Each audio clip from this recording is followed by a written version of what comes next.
Baik, assalamualaikum warahmatullahi wabarakatuh. Selamat pagi semuanya. Salam sejahtera untuk kita semua. Bagaimana kabarnya? Apakah sehat? Semoga sehat semua ya kali ini. Jangan lupa untuk menerapkan 3M, yaitu menggunakan masker, menghindari keramaian, dan juga mencuci tangan. Minggu lalu kita telah mempelajari tentang sistem perkembangbiakan pada tumbuhan. Pada hari ini kita akan mempelajari tentang sistem perkembangbiakan pada hewan.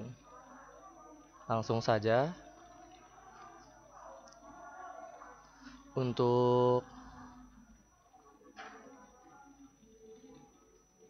tujuan pembelajaran pada hari ini yaitu adalah pertama mengetahui macam-macam perkembangbiakan pada hewan, lalu mengidentifikasi perkembangbiakan hewan secara aseksual dan seksual, dan ketiga menguraikan sistem tahap perkembangbiakan hewan.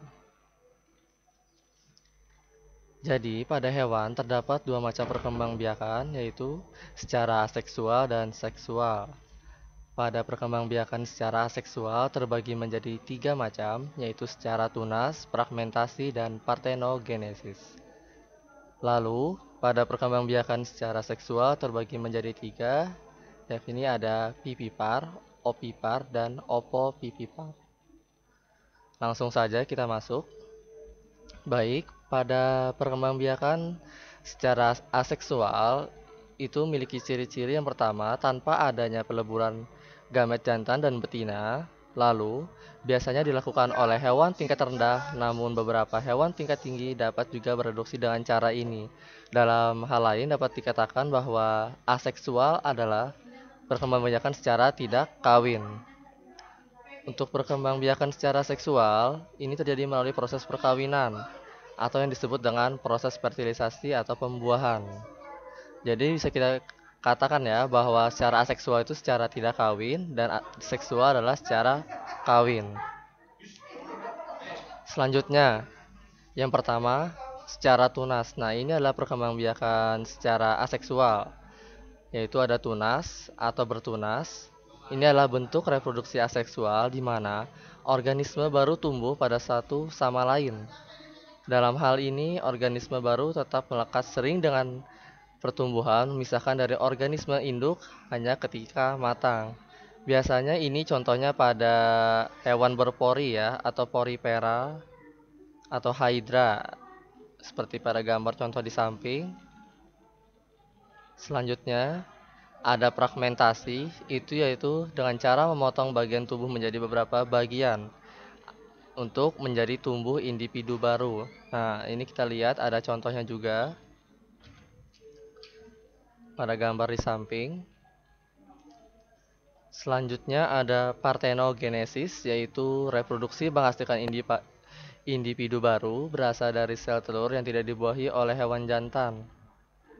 Nah, ini ada contohnya itu mungkin tidak sebanyak yang pada fragmentasi dan tunas, tapi cukup ada ya, seperti pada ini. Pada gambar di samping kita bisa lihat. Nah, selanjutnya ini ada secara seksual atau secara kawin. Yang pertama itu ada vivipar. Vivipar bisa kita tahu sendiri adalah dengan cara melahirkan. Biasanya ini umum terjadi pada hewan mamalia atau menyusui. Ada pada kucing, kambing, kerbau. Tapi kalian jangan lupa juga pada ikan paus atau lumba-lumba, walaupun mereka hampir tergolong masuk kelas pisces atau ikan, mereka juga termasuk mamalia. Selanjutnya itu ada ovipar atau secara bertelur. Ini biasa paling umum terjadi pada kelas Pisces atau unggas. Kita bisa lihat ya di sini. Ada ikan Nemo juga. Lalu ada angsa. Nah, untuk hewan-hewan yang seperti jarang terdengar seperti flamingo itu juga masuk pada ovipar. Selanjutnya Ini ada opopipipar, yaitu salah satu cara perkembangbiakan hewan dengan cara bertelur maupun beranak, di mana embrionya berkembang di dalam telur dan telur tetap berada di dalam tubuh induknya sampai telur menetas. Nah, ini bisa kita lihat lah pada ada kadal, ada kuda laut juga, seperti itu.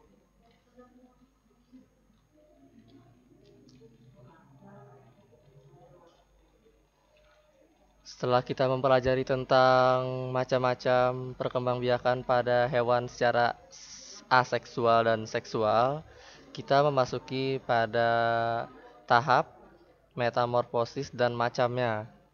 Nah, metamorfosis itu kita ketahui bahwa merupakan sebuah fase biologik di mana hewan mengalami perubahan fisik setelah kelahiran atau penestasan. Metamorfosis sendiri terbagi menjadi dua, yakni metamorfosis sempurna dan metamorfosis tidak sempurna. Pada metamorfosis sempurna, itu diawali melalui telur, lalu menjadi larva, lalu pupa, dan dewasa. Untuk metamorfosis tidak sempurna, diawali oleh telur, nimpa, dan imago.